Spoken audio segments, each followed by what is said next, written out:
Last week I worked on Heroku and I found out that it was more cool than I expected. It is so easy to put your code in it and create an application in seconds. The way Heroku works is what they call an application, which is nothing but a collection of your source code, and then you specify some dependencies. The Heroku packs all this, makes it into a slug, puts it on a dyno, and runs it. The dyno is nothing but a secure virtualized Unix machine. That's what the documentation exactly says. Uh, and the dyno is responsible for running that code. The dyno runs your code from a starting point which you define in the proc file. The proc file in Heroku, specifies the process type and the command. Like after your source code has been pushed into Heroku, which is done using Git. Heroku primarily uses Git. It's a version control software, and you create a new remote branch called Heroku, and then you push your code into it. Uh, this triggers the build process from Heroku. What it does is first identifies uh, the language you're using, like Python or Go or Ruby, anything. How does it find that? I'll say you later. Like, let me just complete about Procfile. Procfile is the entry point. So the Dyno, the Heroku, thinks that this is the starting point of our application. Like popular frameworks like Django have inbuilt, like Heroku knows how to start them. But if your application is something different than the popular frameworks, you can put your starting point in the Procfile. The way you put it is first the process type and then your command to start it. In Python, most of the applications start with main.py file. So the command here would be Python main.py. The process type is the type of command you're gonna run. Uh, Web, worker, urgent worker, clock, and so on are all given here. The web is actually a very special type of web process type. It is the only thing which receives the HTTP traffic. It is like given over the documentation like this. So anything like the biggest or the most primary starting point of your application will be the web process type. The next is the build packs. Build packs are the external dependencies which you need in order to run your application. There are officially supported build packs you can add into your Heroku Dyno. You set a build pack using these commands, which is given here. These are some of the supported build packs, but there are a lot more than this. Like in my project which I did, I wanted a build pack for apt. I wanted to install some dependencies from the apt repository. So I went over to the elements marketplace and got a build pack, Heroku build pack apt. It's listed over here. So I added that build pack, which will now install the dependencies from the apt repository. One more thing is the proc file has, each line you specify the process type and the command to execute. Why is that? Like, why can't we like just put all the commands in the same line? It's because you can actually scale each of those vertically. You may receive a lot of traffic, but the computation time might be less. So you can, instead of scaling everything at once, you can independently scale the web process type, but keep the the workers less.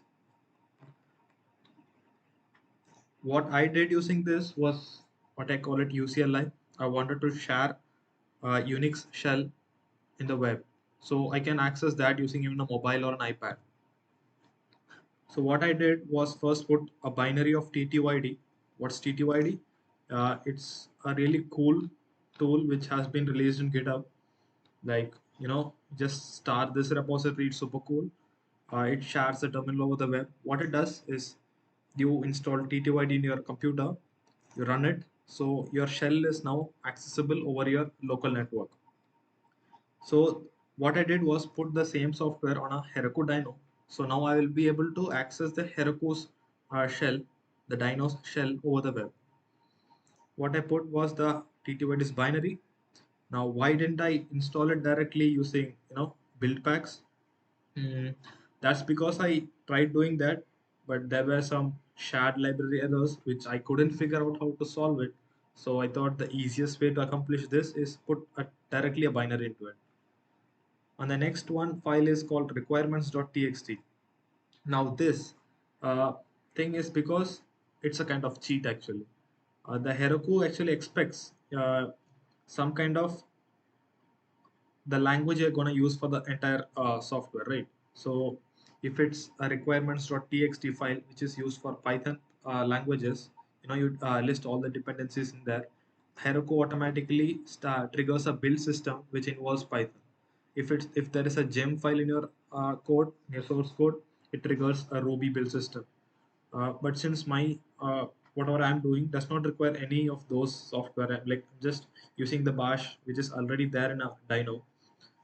But Heroku wanted to know what language I'm using. So I had to cheat by putting a empty requirements.txt, like it has no dependencies in it.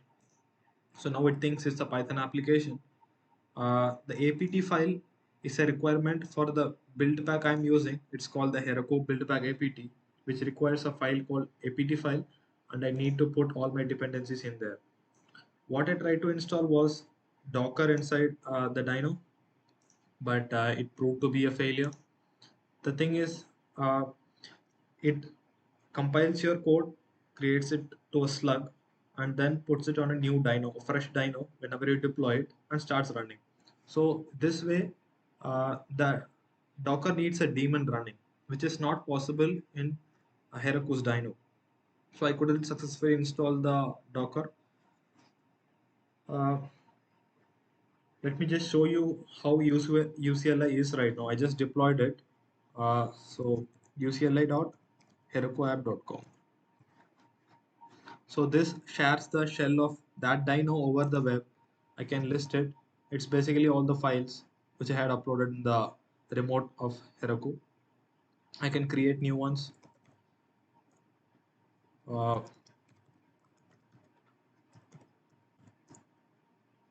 Done. So we can like operate the whole dyno from the web, right? That was a small project which I did, though I couldn't install Docker in it. So that was my experience using Heroku. Like there is a lot more thing to go through. You can like imagination is your limit. You can do a lot of things with Heroku right now. So that will be, I'll end it over here. And next week, I'm planning to learn a bit of JavaScript. So I'm going through the MDN web docs. Uh, I'll try to share whatever I'm learning the next week on my next video. So yeah, bye bye.